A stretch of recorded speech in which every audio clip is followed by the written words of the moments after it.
Bonjour, bienvenue sur ma chaîne YouTube, je suis toujours Guillaume et nous sommes le 23 juillet 2017. Ça fait maintenant 7 mois que j'ai eu les clés pour créer la ferme urbaine. Donc dans cette vidéo, on va faire un bilan des 7 mois. On refait donc un petit tour à partir de l'entrée pour ceux qui n'ont pas encore vu les vidéos précédentes. Donc entrée avec l'affichage LED. Voilà, je vous montre ça.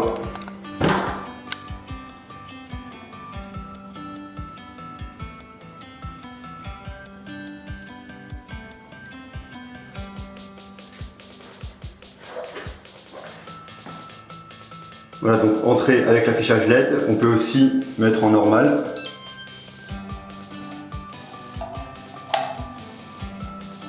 Comme ceci. Ensuite, on a la porte à serrure biométrique.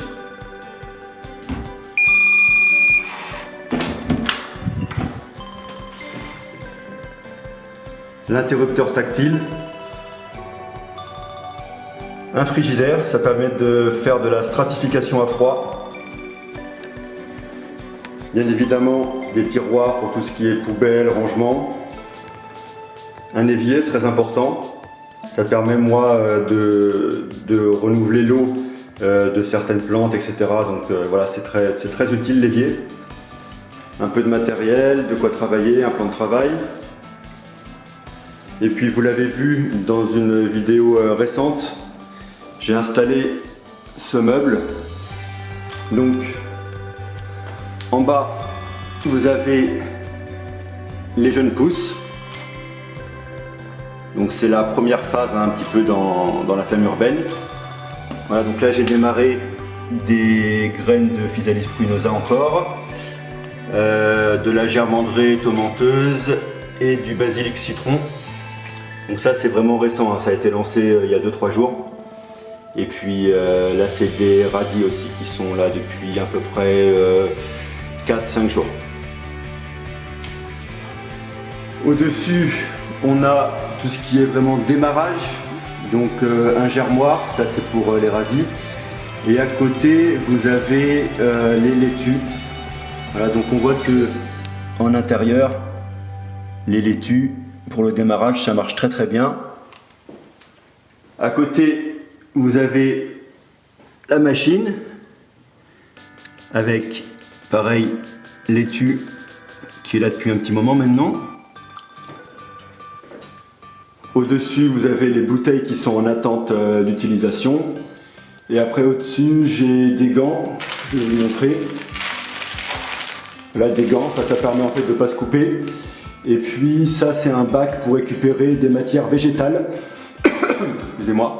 De matière végétale et donc de faire un petit peu de compost à terme. On se retrouve dehors. On se retrouve donc dehors avec ici la germandrée tomenteuse donc, qui a été plantée cette semaine et devant le basilic citron. Ensuite, comme d'habitude, le physalis, également appelé cerise de terre. Il faut savoir que cette semaine il m'a fait 3 physalis, donc c'est les 3 premiers voilà, physalis de la ferme urbaine, donc c'est vraiment cool de voir que ça a poussé et que les fruits commencent à arriver. Là de nouveaux semis en bouteille de physalis également. Ici comme vous le savez il y a des baies du miracle, ici aussi, voilà. Là aussi, à part celui-là, tout le reste c'est des baies du miracle. Et là vous avez en dessous, je vais essayer de la découvrir. Voilà. Donc ça c'est la Mertensia maritima. La plante au goût d'huître. Et après vous avez toute une rangée de radis. Donc tout ça c'est les radis. Pareil ça pousse très bien. Voilà, radis. Et devant, j'ai mis les laitues. Donc on voit la petite laitue qui démarre. Et les autres également. Donc comme indiqué dans mes dernières vidéos, Vous voyez, il n'y a pas besoin de pot, etc. Ma ferme, elle est vraiment recyclage à fond. Donc vous voyez, j'utilise des bouteilles de jus de fruits, des bouteilles d'eau, etc. Et ça marche très très bien. Vous voyez, pour les laitues, voilà, j'ai juste découpé en haut ici du terreau avec un petit fond voilà, pour humidifier avec les billes d'argile et de l'eau. Et on voit que ça pousse très très bien, hein. Ça a été mis cette semaine, donc et en quelques jours on a déjà des résultats. Pour ceux qui suivent le match OM-PSG, donc on en est où? Alors ça c'est le PSG. Donc on voit pour l'instant qu'il n'y a rien, donc 0. Et l'OM, pareil. Donc on est toujours à 0-0. Décidément, donc c'est un match assez particulier, hein, puisque là on est à la deuxième semaine avec 0-0. On avait eu l'OM qui avait pris un petit avantage, mais après la petite salade à cause des fortes chaleurs avec crevé. Le PSG est arrivé derrière, mais a reperdu. Voilà, donc pour l'instant toujours 0-0, match nul. Et je pense qu'à partir de la semaine prochaine, voilà, ça va être vraiment intéressant. Donc n'hésitez pas à suivre mes vidéos toutes les semaines.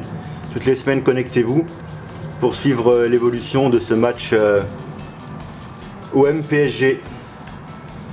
Voilà, donc il faut savoir bien évidemment que comme toute personne en France qui essaye de faire des choses, bon, j'ai reçu quelques critiques, hein, c'est normal, ou des découragements. Mais vraiment le message, puisque voilà, ça fait vraiment longtemps maintenant que je fais des projets, le message que j'ai à donner à toute personne qui a envie de faire des choses, c'est qu'à partir du moment où vous avez bien réfléchi à comment vous allez faire les choses, que vous avez à peu près le budget, etc., lancez-vous. Bien évidemment, il y a des gens qui vont critiquer, etc. Certaines critiques vont être utiles, c'est vrai qu'il faut faire attention, voilà, il y a toujours des trucs, faut se méfier, il faut faire attention, l'argent ça file vite. Donc faut toujours voir un projet un peu comme dans un premier temps comme un test. Donc vous avez une idée, vous mettez les choses en place, vous testez.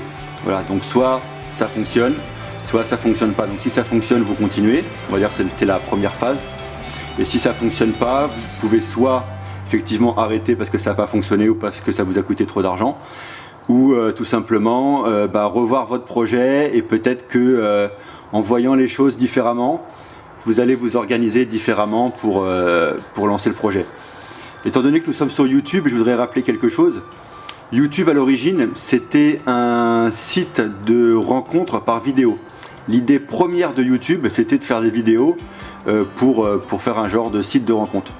Et aujourd'hui, YouTube est devenu ce qu'on sait, donc une plateforme de vidéos avec des youtubeurs, avec des personnes qui présentent des choses, plein de gens qui mettent des vidéos. Donc vous voyez, entre l'idée du départ et ce que c'est vraiment devenu en termes de succès, il y a une différence.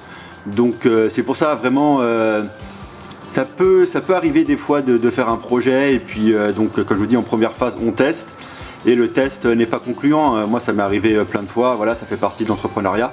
Donc voilà, essayer quelque chose et que ça marche pas, ça fait partie ça fait partie du job d'entrepreneur. Mais ça n'empêche pas que s'il vous reste de l'énergie et de l'argent pour pouvoir continuer, il faut essayer de voir les choses de manière différente. Vous pouvez en parler autour de vous, voir quels sont les besoins des gens, étudier les besoins des gens, c'est très important. Donc voilà, vraiment mon conseil, lancez-vous, quand vous avez une idée, lancez-vous, préparez-vous bien évidemment avant autant que possible. Si ça fonctionne, continuez. Si ça fonctionne pas, essayez de voir les choses différemment. Et donc il y a aussi donc qu'on appelle sur YouTube les haters. Hein. Les haters, c'est les gens qui mettent des pouces en bas ou qui critiquent sur YouTube. Voilà, donc en plus ce qui est assez marrant, j'ai remarqué, c'est que les gens qui mettent des pouces en bas, souvent ils mettent même pas d'explication. C'est-à-dire qu'ils arrivent sur votre vidéo, en général en plus ils la regardent même pas jusqu'au bout et paf, ils mettent un pouce, voilà. Donc c'est vraiment une attitude, je dirais, assez basique, hein. C'est-à-dire qu'on arrive sur une vidéo, on regarde 2 secondes, oh on n'aime pas, paf, on clique, paf, pouce en bas, etc. Donc c'est une attitude assez primaire, je dirais. Mais faut savoir que sur YouTube aussi, il y a des gens, voilà, très jeunes qui arrivent et ils voient un titre, ils cliquent Et si les 10 premières secondes ne leur plaisent pas, et ben ils vont mettre un pouce rouge, voilà, pour dire j'aime pas, etc. Mais c'est plus un acte, on va dire, irréfléchi et instinctif, plutôt qu'un acte réfléchi. Donc il faut pas, vous en tant que youtubeur ou en tant qu'entrepreneur dans d'autres circonstances, faire vraiment attention à tout ça. Plutôt dites-vous, moi en fait quand je vois ça, quand je vois par exemple sur YouTube des pouces rouges, je me dis bah c'est quelqu'un de jeune qui est arrivé par là, il a regardé vite fait, ça lui a pas plu et il a cliqué, voilà, parce que c'est facile de cliquer sur YouTube, donc il a fait ça. Donc faut voir ça comme une vue en plus pour votre vidéo. Et il a mis un pouce rouge, voilà, il a mis un pouce rouge, ça fait partie du petit pourcentage qui c'est un peu une représentation de la bêtise humaine aussi, hein, donc faut vraiment pas faire attention à ça. Si quelqu'un met un pouce rouge et met un commentaire que vous considérez comme constructif, oui, là vraiment ça vaut le coup, voilà. J'aime pas ta vidéo parce que si, parce que ça, voilà. Si c'est pas des trucs j'aime pas ta gueule ou des machins comme ça, ou parfois des gros mots ou des insultes, ça peut être une excuse valable, enfin une interprétation valable de pourquoi il a mis ce pouce rouge. Mais si c'est un pouce rouge sans commentaire, ou si c'est des insultes ou des trucs vraiment nuls ou de bêtises ou vraiment de très gamin ou machin, n'y tenez pas compte. Dites-vous que voilà, ça fait partie du truc d'avoir quelques petits pouces rouges comme ça de temps en temps, et considérez ça comme des vues en plus, tant mieux, hein, c'est des gens qui voient la vidéo, donc ça fait des vues en plus, voilà. Et puis donc les gens qui aiment, ils mettent un pouce bleu, un pouce en l'air, et là ça fait plaisir parce que ça vous fait comprendre que vous faites des vidéos, qu'il y a des gens qui regardent, qu'il y a des gens qui apprécient, voilà. Et essayez de vous améliorer à chaque fois. Et au niveau de l'entreprise, c'est pareil en fait, hein, votre produit ne peut pas convenir à tout le monde, donc bien évidemment il y a des gens qui vont pas aimer, il y a des gens qui vont pas acheter, c'est pas grave, continuez, essayez de trouver en fait la catégorie de personnes qui a le plus grand pourcentage d'acheter votre produit, et c'est comme ça qu'on réussit en fait, hein. Donc des fois il faut essayer plusieurs produits, il faut essayer plusieurs cibles. Ça prend beaucoup de temps, hein, monter une entreprise ou un projet, ça prend beaucoup de temps, mais il faut tester. On essaye par exemple, je sais pas, c'est un exemple, mais vous avez un produit qui est destiné, allez, on va dire aux femmes, et ben vous testez d'abord sur les femmes qui ont la vingtaine, les femmes qui ont la trentaine, les femmes qui ont la quarantaine, et puis vous verrez peut-être une différence, peut-être que les femmes qui ont la trentaine ou la quarantaine vont plus acheter le produit que les femmes qui ont la vingtaine, etc. Donc petit à petit, en fait, voilà, vous testez petit à petit, et au bout d'un moment, vous allez voir forcément des tendances. Donc ça prend du temps, ça prend de l'argent, il faut avoir le cash aussi derrière des fois, mais au bout d'un moment on arrive à détacher quand même des tendances, soit sur une cible, sur un groupe de personnes avec un périmètre géographique ou un âge, ou un sexe, un homme-femme, ou soit tout simplement on remarque que tel produit fonctionne mieux qu'un autre, etc. Donc voilà, c'était mes petits conseils pour mes 7 mois de ferme urbaine. J'espère que vous avez apprécié cette vidéo. Et puis donc on se retrouve dans une semaine, hein, pour la suite. Voilà, à bientôt.